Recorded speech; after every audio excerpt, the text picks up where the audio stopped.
Okay, yeah, I saw that this morning.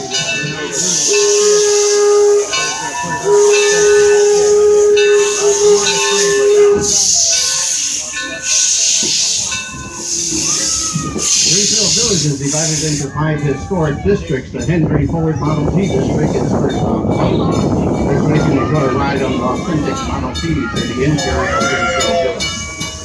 Visit Henry Ford's birthplace, the White Farmhouse, built in 1861. He was born there in 1863. He moved it here in 1944 from a 3¼ miles away, which is on the corner of Ford Road and Greenfield Road.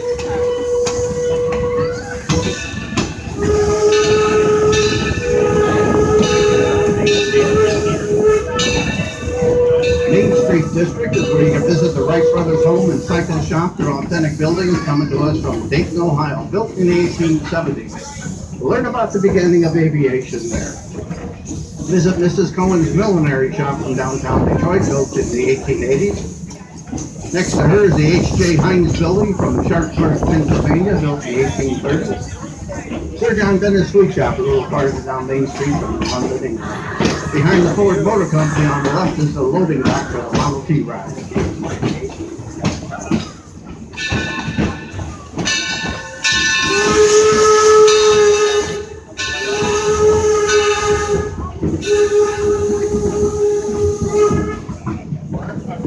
Edison at Works is the next historic district. Thomas Edison is credited with 1,093 U.S. patents. Many more from England, France, and Germany. On the village green is the Logan County Courthouse where Abraham Lincoln practiced law, built in 1840 in Lincoln, Illinois. The gray building here is the restructured Menlo Park Laboratory, considered the first R&D center in the United States. The gold building is Sarah Jordan's boarding house. Many of the unmarried men who worked for Edison at the lab lived there. It's one of the first buildings in the United States wired for electricity. Next to her is Edison's Fort Myers, Florida Laboratory. Around the corner from him is the Luther Burbank Garden Office, the only building in the village from the west coast of the United States, built in 1906 in Santa Rosa, California.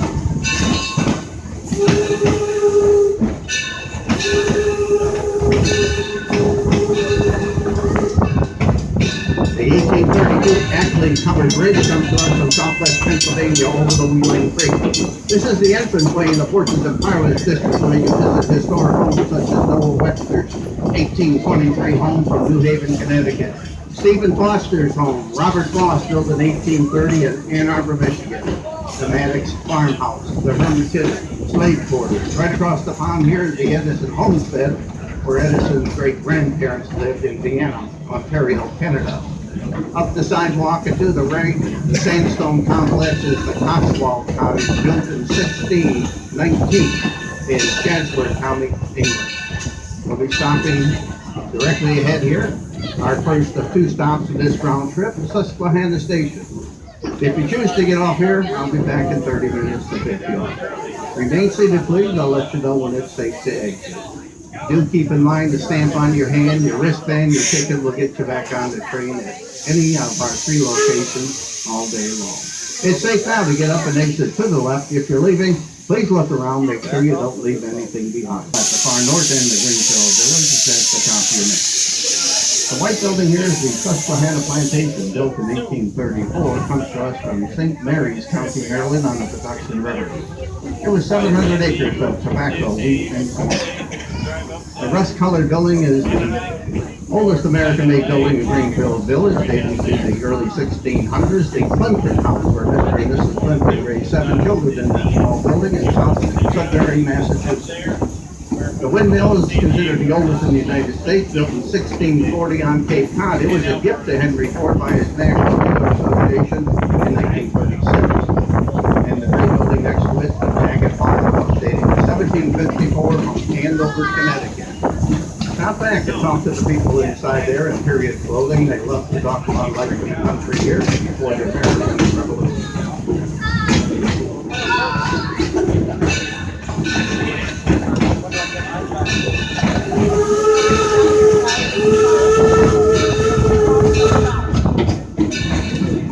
The historic locomotive filling us today is the Torch Lake, the oldest steam locomotive operating in the United States, built in 1873. It originally worked the copper mines of the Upper Peninsula of Michigan, donated to us in 1968, the last of its kind. Coal-fired, as our other two locomotives are, and all the work done on these wonderful machines done at the roundhouse is at the next stop. The field on the left is being cleared as it was last year. There's a new barn that's being erected, because this will be the new home for our wonderful perch-on draft horses that will be grazing out here. And sometime this year, I believe. Serpentine wall on the right side, 8 foot tall, built in 1952, separates Greenfield Village from the Fort.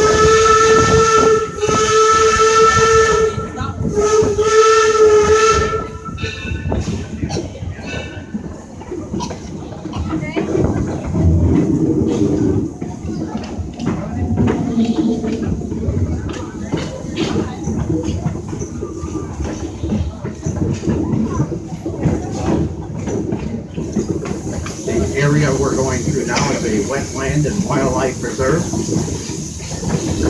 There are some white-tailed deer back here, fox and coyote, various birds such as blue herons, white egrets, and red-tailed hawks.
The open field on the left is called Walnut Grove. It's an activities field.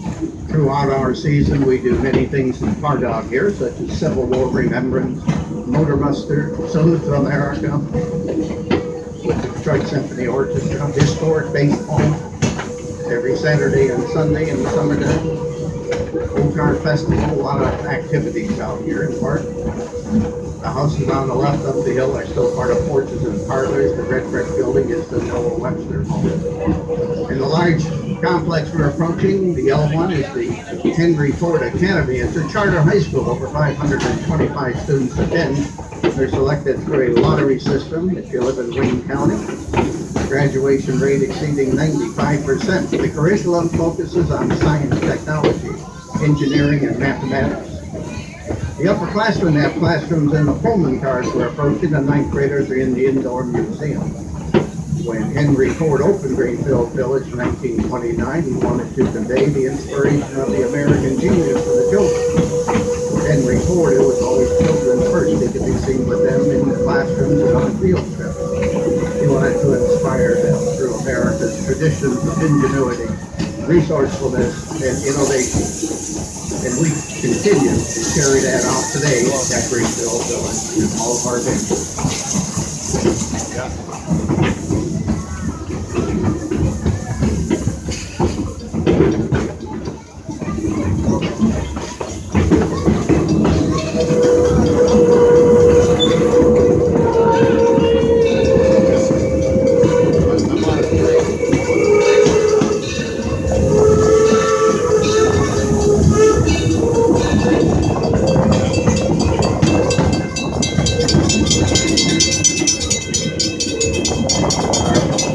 Often asked why is it called Greenfield Village? Well, in 1929, this was Greenfield Township, and Henry Ford named it by location. Of course, it's Dearborn now, but the name here will always remain Greenfield Village. The Martha Mary Chapel's on the left, one of the original buildings here. It's non-denominational, very popular for weddings throughout our season. The name comes from Henry Ford's mother-in-law Martha and mother Mary. The green building we're approaching is the Taste the History of the Cafeteria Style Restaurant. A lot of good eats there. Good mac and cheese, soups, chilies, a lot of different meals based on all the 5 different farms that we have out here at Greenfield Village. And connected to it a little farther down, the white building is the Eagle Tavern, built in 1830 in Clinton, Michigan. About 50 miles away, there's where you can experience a sit-down with people serving you in period clothing. We're approaching our second stop, Smith's Creek Depot. This is the gateway to Railroad Junction, where you can visit the Roundhouse, turn the turntable, visit Liberty Craft Works and the Liberty Craft Works store. The new class exhibit building is in that area. We're in walking distance here to the 1913 Herschel Spillman Carousel, the playground, Edison Illuminating Company, and Smith Creek Depot. Please remain seated. I'll let you know when it's safe to exit on the left if you are leaving. We'll be here for a short 4 minutes and then departing for the main gate by your Stone Station for another round trip. Do keep in mind that the stamp on your hand, your wristband, your ticket, will all get you back on the train at any of our 3 locations all day long.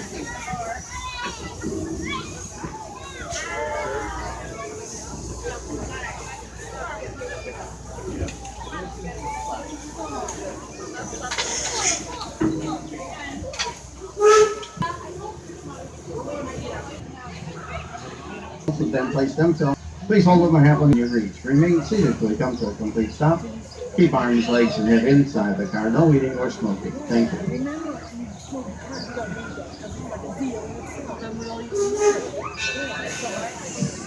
We're on our way to the main gate Firestone Station, but we will make an intermediate stop at the tolling side to take on some coal.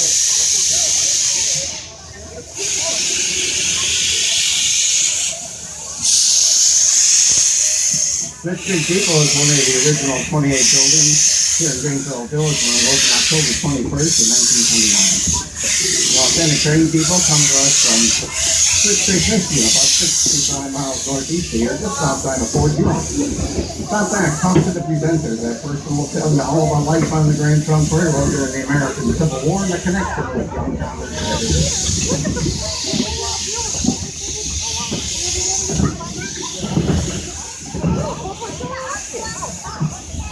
The tolling tower is relatively new here at Greenfield Village. I believe this is the 4th year. It holds up to 50 tons of coal. We get coal shipped in here on a semi-truck, about 23 tons each time it comes in. It takes most of the day to get it off the truck and up into the tower.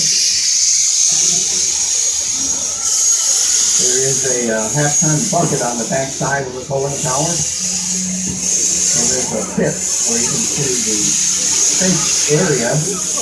All the coal is dumped into that pit there. The half-ton bucket will take half a ton up the back side of it. And nearly to the top, it will just tilt over at an opening and drop what it has in that bucket into the tower up there and come back down to another half ton. So it takes quite a bit of time to distribute that coal. We do 13 round trips to Greenfield Village every day. We burn anywhere from a half to 3/4 of a ton of coal. All 3 of our locomotives are steam driven. They are all fired by coal. As you can see, the number 1 sitting on the side of the roundhouse to the left. It's also ready to go in the event it is needed. Inside the roundhouse, there are 2 presenters. They can tell you all about life in there, what we do on a daily basis to keep our steam locomotives operating, and the history of the building. It was originally built in 1884 in Marshall, Michigan, about an hour and a half west of here. We were able to salvage some of that building in disrepair, bring it here, incorporated into this one, and open up in the year 2000. It's just a beautiful building, what I think very interesting. A lot of things to see and talk about inside. We can measure pick up on the upper level to do a panoramic view of the entire mountain.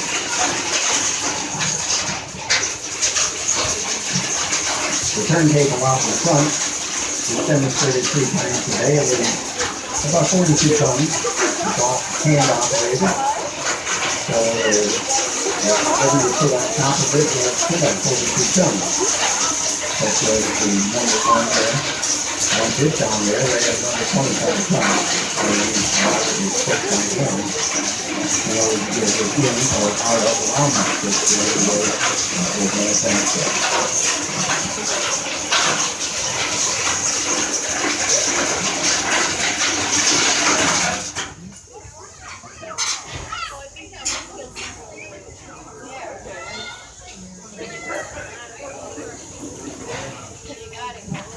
On the right-hand side of the roundhouse, the building there is the glass house, and that's the Liberty Craft Works area, where you can see the glass blowing, pottery making, tinsmithing, weaving, carving, all by our artisans. And a lot of products they produce are sold at the Liberty Craft Works store in that same area. And then there's a new glass exhibit building, which is right across from the glass blowing house. Some beautiful pieces of artwork that you really have to see. It's a beautiful setup, a lot of different glass from many different years in order to look at and see what people have done all those years.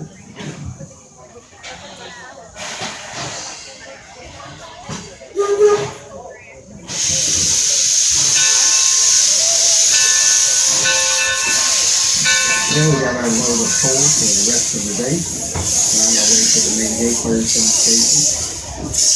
And on the other side of the roundhouse, as we make the left turn on the right-hand side, will be the Firestone Farm. The largest part of our working farms district, 7.5 acres on the hill. It's worked year-round. It's open for you to go through. There are people in various clothing who want to talk to you about life on the farm in the 1800s. That was the Firestone family, the creators of the tire and rubber company, very good friend of Henry Ford.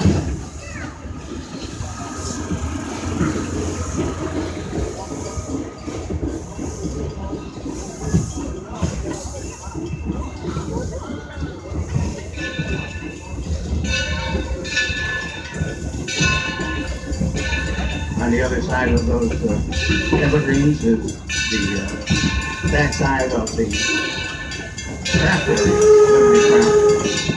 Good place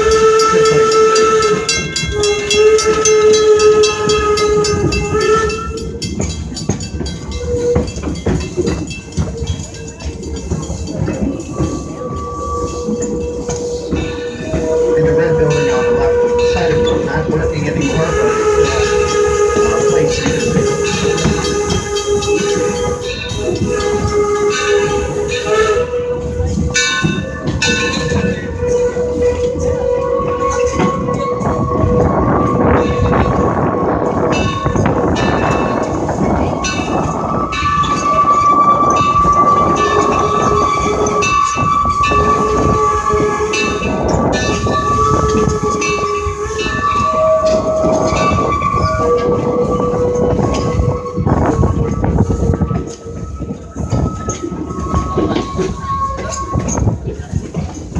but we're approaching the main gate, Firestone Station. If you choose to get off here, it's a short walk back to the farmhouse or to Liberty Craft Works to watch the artisan, Liberty Craft Works store, the new glass exhibit, all these actions about the tea project. It's short distance. Please bring them seated. I'll let you know when to take the exit on the right.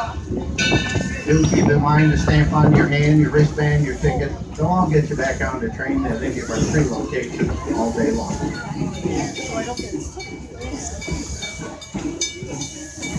There's our merino sheep on the left. They'll be getting a haircut here pretty soon. They'll be going through shearing here every spring. It's